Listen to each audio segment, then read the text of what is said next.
ito yung ano ha, ito yung track and intensity forecast ng Typhoon Uwan as of November 8, 5 p.m. May tropical cyclone bulletin number 5. Makikita natin dito kanginang alas 2 ng hali ng Sabado, siya na dito pa rin sa may Philippine Sea. And pagdating ng after ilang oras ito, mula 2 p.m. to 2 a.m. 12 hours. 12 hours. After 12 hours, nasa may parte na siya dito sa may parte Bicol. Bicol as typhoon pa rin. Category. Yan yung typhoon. After from November 9 to 2 a.m. to November 9 2 p.m.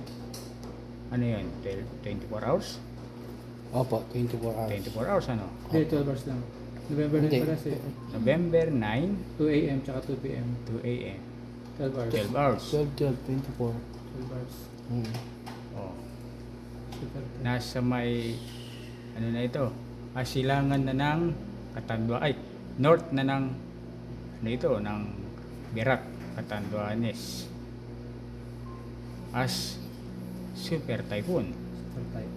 Oo, category.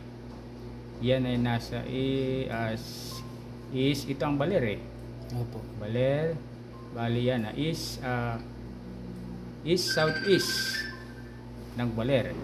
Then north ng Catanduanes, Bicol.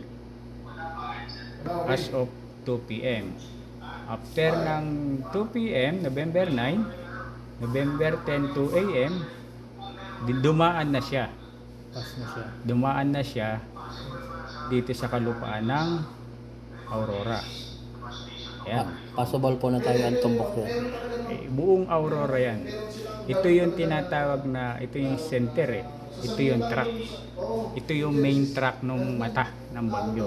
Itong magkabila is cone of probability lang yan. Pwede siya rito, kung may magpabago, pwede siyang umangat, pwede siyang bumaba. Oo. Sa ngayon, yan pa ang forecast.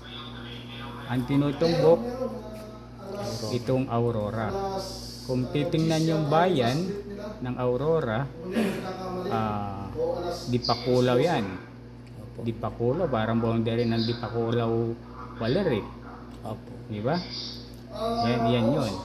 Then after nito, nasa parteng Bagyo na ito. Bagyo, then lalabas ng landmass sa November 10 ng alas 2. Oo, Pero possible na malakas pa rin po yan, sir. typhoon category pa rin siya. Oo.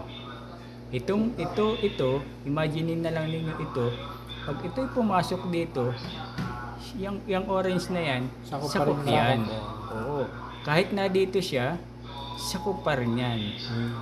Oo. Itong orange na ito. Ito, lalaki ito pag pumunta rito.